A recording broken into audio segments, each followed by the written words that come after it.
Tashidelek, as Tibetans continue to preserve their history and identity in exile, cultural exhibitions play a vital role in educating both the Tibetan diaspora and the wider world.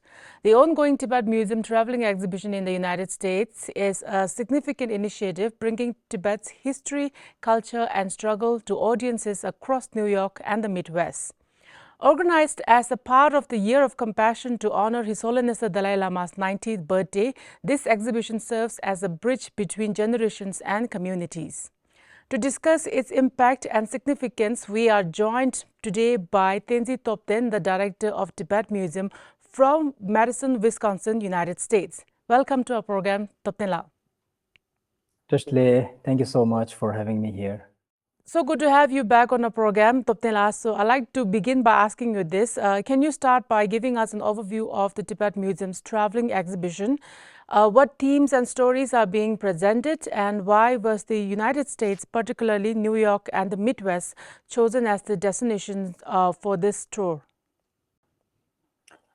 Tashle, everyone, and thank you for asking this question, because this gives me opportunity to talk a little bit about the how the Tibet Museum was formed.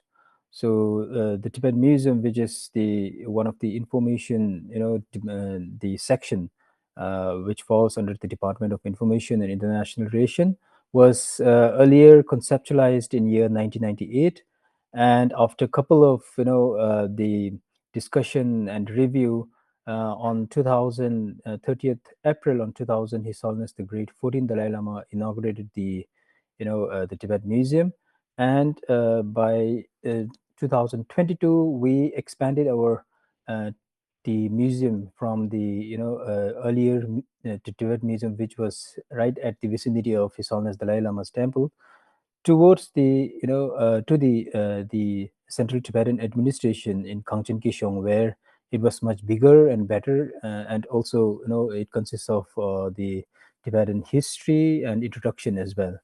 So the key principle or the key ethos of the Tibet Museum were primarily the connection, collection and conservation. This traveling exhibition that we are doing right now falls under the the connection, the section, or the connection, the vertical of the Tibet Museum functioning, and right now the traveling exhibition that we brought here in the North America, particularly the New York and the Midwest, consists of the photographic panels of His Holiness the Dalai Lama and the sign of the independence. So the photographic panels that we brought here primarily talks about the biography of His Holiness Dalai Lama and the sign of independence. And then we also brought some of the artifacts which will be important, particularly for our younger generation who have never seen Tibet, who are like third generation growing up in exile. So for them, this artifact holds a very dear experience to their fatherland. And thirdly, we also brought series of documentary movies, which shows about the history and the current situation inside Tibet, and to answer about why we choose New York and the Midwest, primarily because of the proximity and the population. Proximity here, it means the accessibility, or because we have very limited time, and in this very limited time we have to be very effective. So the New York was of course one of the largest Tibetan population, and it is being a largest Tibetan population settling in the New York, so we choose to host our exhibition first in New York, and then the Minnesota, which is the second largest, and then we went to Minnesota, and from there, of course, Madison and Chicago are always very nearby. So that's how we choose this the three state as of now, and we have to be back before the the upcoming parliament session will be proceed. So, this exhibition is part of the Year of Compassion initiative marking His Holiness the Dalai Lama's 90th birthday this year.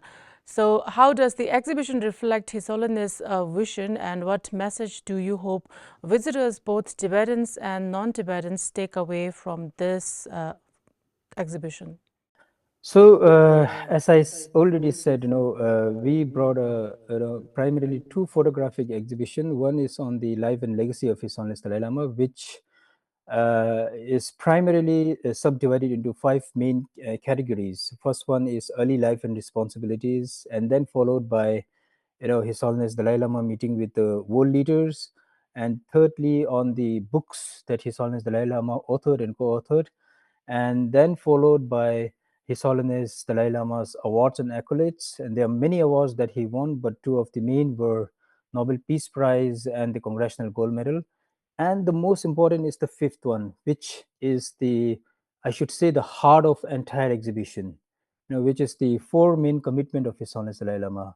And we reiterate his life and legacy through these four key principle commitment of His Holiness Dalai Lama. One is the promotion of human value.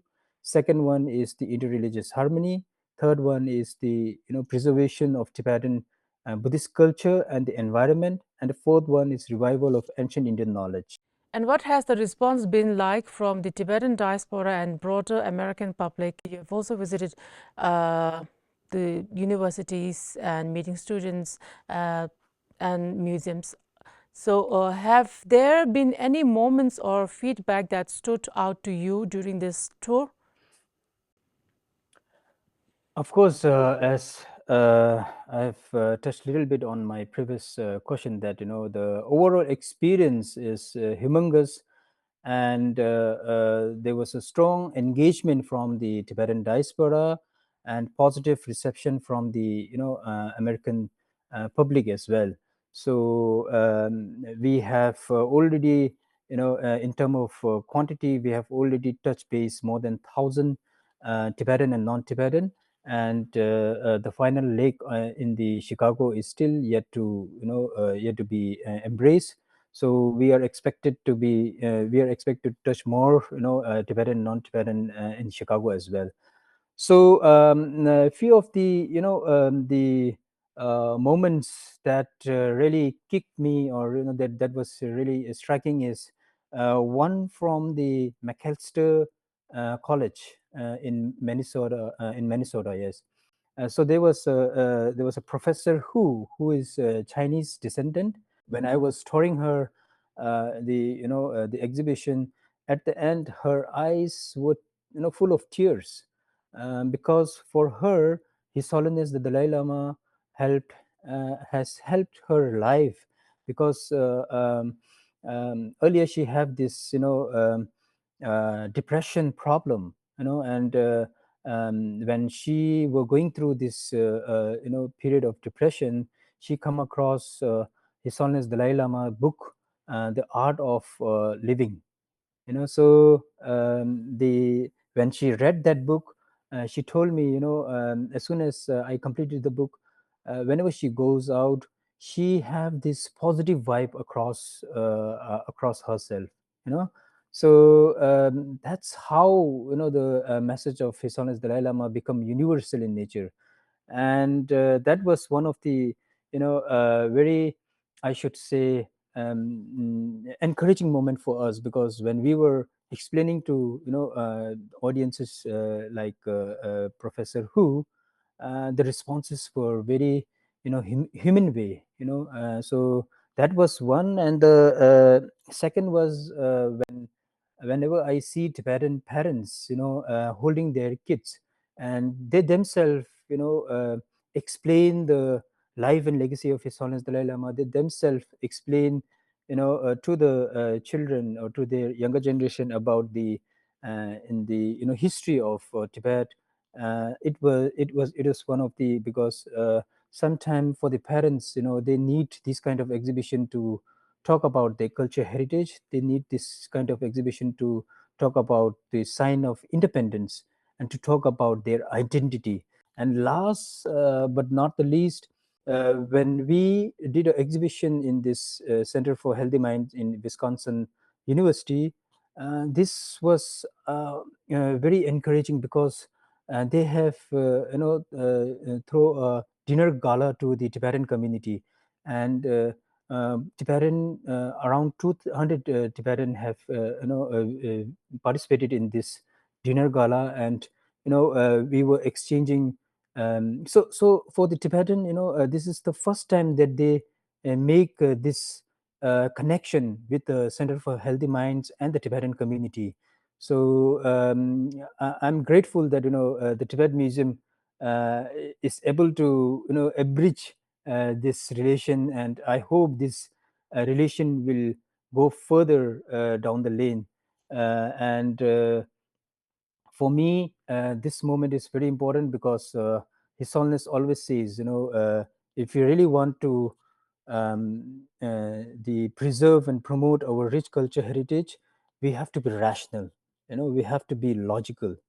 And Center for Healthy Mind is one of the international institution which for last 25 years, more than 25 years, have been working on you know working on the I should say map of mind, the hygiene of emotion.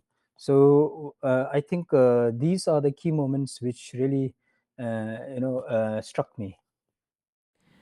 So, Topdhen, looking beyond this exhibition, what role does the Tibet Museum play in ensuring Tibet's history and struggle are remembered and shared globally?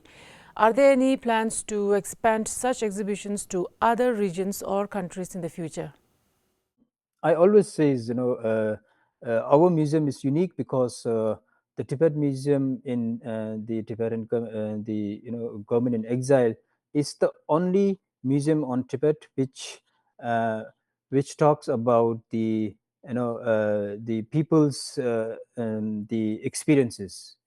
So we have so many museums in Tibet, in Lhasa, and across the three province of Tibet. But and they have all the big artifacts, like 1,000 years old artifacts. But what they are lacking is the true narrative, the people's narrative. So we, the Tibet Museum in Dharamsala, we always try to value that the Tibetan narrative, which can help in giving the world the true history, the true heritage of Tibet. So in that regard, I think the Tibet Museum is in very early stage, but of course we need a lot of community participation. Particularly the Tibetan diaspora, which is spread across 27 different countries. We need more, the artifacts which they can donate us, which they think it could be of help for the struggle of Tibetan cause.